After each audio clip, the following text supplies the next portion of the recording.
नमस्कार, आप देख रहे हैं लाइव समाचार भारत। मैं हूं आपके साथ एमएस राणा। अमरोहा के हसनपुर में स्वास्थ्य विभाग की छापेमारी से झोलाछाप डॉक्टरों में हड़कंप मच गया। बिना अनुमति के ऑपरेशन करते पकड़े गए अस्पतालों को सील किए जाने के बाद अब कार्रवाई पर सवाल उठ रहे हैं। और इस खबर पर ज्यादा जानकारी के लिए हमारे संवाददाता अशरद चौधरी अमरोहा से लाइव जुड़ चुके हैं। अशरद चौधरी जी, भारत हॉस्पिटल कितने समय से बिना मानकों और अनुमति के संचालित हो रहा था, इस पर क्या कहेंगे अशरद? ये लगभग 2 साल से कार्य चल रहा था, जिसको अधिकारियों द्वारा सारी जानकारी थी, लेकिन अधिकारियों की जानकारी के बावजूद भी इस अस्पताल पर कोई कार्रवाई नहीं हुई है, जिससे साफ नजर आता है कि कहीं ना कहीं इसमें अधिकारियों की संलिप्तता भी नजर आती है। अशरद जी, अब तक स्वास्थ्य विभाग ने इस अस्पताल पर कार्रवाई क्यों नहीं की थी, इस पर क्या कहेंगे अशरद? कार्रवाई की बात की जाए कि 2-3 बार इसको नोटिस पहले भी दिया गया है, लेकिन कार्रवाई की सिर्फ दिखावा करके स्वास्थ्य विभाग वापस चला जाता है और उस नोटिस को किस तरह खत्म किया जाता है, इसकी जानकारी तो अभी स्वास्थ्य विभाग के कुछ खुद अधिकारियों को भी नहीं है। क्या इस मामले में अस्पताल संचालक और डॉक्टरों पर आपराधिक मुकदमा दर्ज होगा भी या नहीं, इस पर क्या कहेंगे अशरद? अभी तक तो दावे ठोक रहा है प्रशासन, जैसे दावे ठोक रहा है, स्वास्थ्य विभाग बराबर दावे ठोक रहा है कि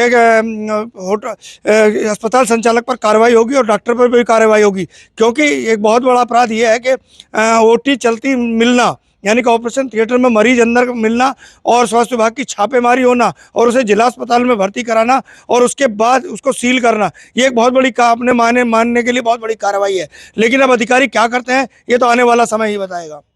अशरद जी, क्या स्वास्थ्य विभाग ये सुनिश्चित करेगा कि सील अस्पताल दोबारा ना खुले? आपको बता दूं, जनपद में लगातार पिछली बार भी कई दर्जन अस्पतालों को सील किया गया था, लेकिन हफ्ता 15 दिन के अंदर अंदर सभी अस्पतालों को फिर खोल दिया गया। ये उनका हमसाज कहूँ या कहूँ कि उनका आपसी खेल, ये तो वही स्वास्थ्य विभाग के अधिकारी ही जान पाएंगे। अशरद जी, झोलाछाप डॉक्टरों पर अस्थायी रोक लगाने के लिए आगे क्या ठोस कदम उठाएगा स्वास्थ्य विभाग? मेरे मानने के हिसाब से ठोस कदम यह है कि जिस अस्पताल को सील कर दिया जाए उसमें प्रैक्टिस करने वाले डॉक्टर को दोबारा प्रैक्टिस करने का अधिकार ही न दिया जाए। ये जहां तक स्वास्थ्य विभाग के रहमो करम होता है, स्वास्थ्य विभाग जब मेहरबान होता है वो दूसरी जगह अस्पताल खोल लेता है दूसरे नाम से और फिर उसका संचालन करता है। तो जब तक इस चीज़ पर रोक नहीं लगेगी तब तक झोला छाप पर कार्रवाई करना या ना करना या उनको रोक पाना बड़ा मुश्किल होगा। बहुत बहुत शुक्रिया अशरद जी तमाम जानकारी साझा करने के लिए।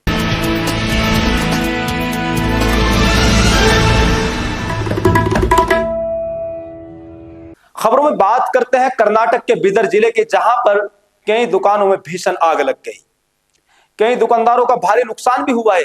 वहीं आग की सूचना पर पहुंचे पूर्व मंत्री व विधायक ने पीड़ित दुकानदारों को आर्थिक मदद देकर उनका हौसला अफजाई किया। वहीं इस खबर पर ज्यादा जानकारी के लिए कर्नाटक से रामदास पाटिल हमारे साथ लाइव जुड़ चुके हैं। रामदास, ओरा तालुका में आग लगने की वजह क्या सामने आई है, इस पर क्या कहेंगे रामदास? अभी तक तो कोई सामने नहीं आया है। इसी वजह से क्यों बोले तो प्रशासन ने जो शॉर्ट सर्किट बोल के बता रहे हैं, अभी कहीं दुकानों तो ऐसी हालत है कि उनकी परिस्थिति गंभीर है। गंभीर रहने से उनकी परिस्थिति में जो सुधार के लिए पूर्व मंत्री और प्रशासन, जो कर्नाटक के प्रशासन है, तहसीलदार और इधर लोकल के जो लीडर्स है, वो आके ऑलरेडी विजिट दे चुके हैं उसके बारे में। रामदास, इस आगजनी में कुल कितनी दुकानों का नुकसान हुआ है, इस पर क्या कहेंगे? अनुमति श्रेयदस्त तो इस दुकान में 10 दुकान जलकर खाक हो चुके हैं। इसके मद्देनजर में जो प्रशासन, जो दुकानदार की जो हालत है, कम से कम 2 या 2.5 करोड़ का लॉस हो चुका है, ऐसा दुकानदार का कहना है। रामदास, प्रशासन की ओर से पीड़ित दुकानदारों को क्या कुछ सहायता दी जा रही है? अभी तक तो कुछ प्रशासन, जो कर्नाटक प्रशासन है, उसके ऊपर से जो तहसीलदार की मांग है, जो कर्नाटक सरकार ने जो फायर ब्रिगेड की जो पोजीशन है, उनको देख के आगे प्रशासन ने जो जिला अधिकारी है उनसे भी बात किए है। उसके जो भी आता है सरकार की तरफ से अनुदान देने का आश्वासन दिया है। रामदास, पूर्व मंत्री व विधायक ने कितनी दुकानों और कितनी आर्थिक मदद की है इन लोगों की?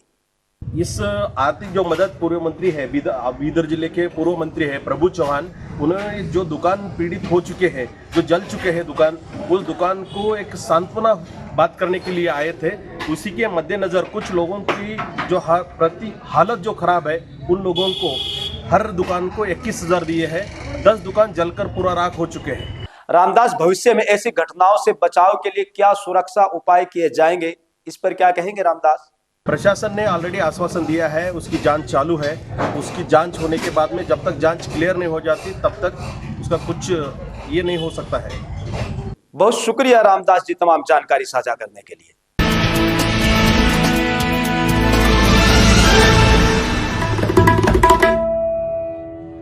वहीं खबरों में बात करते हैं पश्चिमी उत्तर प्रदेश के शामली जिले की, जहां पर कैराना में आयोजित विराट हिंदू सम्मेलन में सनातन संस्कृति की रक्षा और हिंदू समाज एकता पर जोर दिया गया। सम्मेलन में साधु संतों और सामाजिक संगठनों ने जाति पाति से ऊपर उठकर एकजुट रहने का संदेश भी दिया। वहीं इस खबर पर ज्यादा जानकारी के लिए शामली से हमारे संवाददाता दीपक कुमार लाइव जुड़ चुके हैं। दीपक, विराट हिंदू सम्मेलन का आयोजन का मुख्य उद्देश्य क्या रहा है, इस पर क्या कहेंगे दीपक? देखिए राणा जी, आपको बता दें कैराना में विराट हिंदू सम्मेलन का आयोजन किया गया। इसका मेन उद्देश्य ये रहा कि यहाँ पर सभी हिंदू समाज को जातिवादी जात पात से ऊपर उठकर केवल हिंदू हित की बात करने को लेकर जोर दिया गया और सभी को कहा गया कि सभी जाति से हटकर केवल और केवल सनातन धर्म के प्रति अपने विश्वास और अपने आप को सक्रिय किया जाए, जिसको लेकर कहा गया कि हिंदू एकता ही सनातन की एकता हो पाएगी। जी दीपक, स्वामी दीपांकर महाराज ने हिंदू समाज को लेकर क्या बड़ा संदेश दिया है, इस पर क्या कहेंगे दीपक? देखिए, स्वामी जी ने कहा है कि हिंदू समाज को लेकर सबसे बड़ा संदेश ये दिया है कि हिंदू समाज अब एक हो चुका है। हिंदू समाज की एकता पर किसी भी तरह का कोई संदेह नहीं किया जा सकता, परंतु फिर भी कुछ त्रुटियां जो हिंदू समाज में है, जैसे कि हिंदू समाज के अंदर जातियों को लेकर बड़ी बात देखने को मिलती है। वही स्वामी जी ने कहा है कि जातियों से ऊपर उठकर हिंदू समाज को अब एक होना होगा और सनातन की रक्षा के लिए सभी को संगठित होना होगा। जी दीपक, सनातन संस्कृति की रक्षा के लिए सम्मेलन में कौन कौन से प्रस्ताव रखे गए हैं? देखिए, सनातन की रक्षा को लेकर अनेकों प्रस्ताव यहाँ पर रखे गए हैं, जिसको लेकर मैं आपको बता दूं, यहाँ पर एक यात्रा निकाली गई, जिसको लेकर यात्रा निकालने के बाद सभी हिंदू समाज को जागरूक किया गया और जागरूक कर सभी के पास एक ही संदेश से पहुँचाया गया कि सभी सनातनी के जो लोग हैं, सनातन धर्म के जो लोग हैं, उन लोगों को अब संगठित होना होगा और उनको अपने के अनेकों प्रस्तावों के साथ में आह्वान किया गया। जी दीपक, क्या इस तरह के सम्मेलन समाज में आपसी भाईचारे को मजबूत कर पाएंगे? देखिए राणा जी, आपको बता दें, इस तरह के सम्मेलन की अगर बात की जाए तो ये भारत देश है। भारत देश के अंदर संविधान के अनुसार हर एक जाति और धर्म के लोग अपने समाज और अपने धर्म के लोगों को जागरूक करने का पूर्ण रूप से अधिकार है और वे इस तरह के अधिकार को निभाते हैं और इस तरह के सम्मेलन कर अपने समाज और अपने धर्म के अंदर से जो त्रुटियाँ होती है, जो कमियाँ होती हैं, उनको दूर करने का प्रयास करते हैं। तो इस तरह के सम्मेलन से बिल्कुल एक संगठन होने का और एक दूसरे के प्रति जो भाईचारा है वो निभाने का एक जो अनुभव होता है वो उस पर बिल्कुल जोर दिया जाता है और इसको लेकर एक बड़ा जो मैसेज होता है वो देखने को मिलेगा। जी दीपक, भविष्य में ऐसे आयोजनों का और व्यापक स्तर पर कैसे किया जाएगा, इस पर क्या कहेंगे दीपक?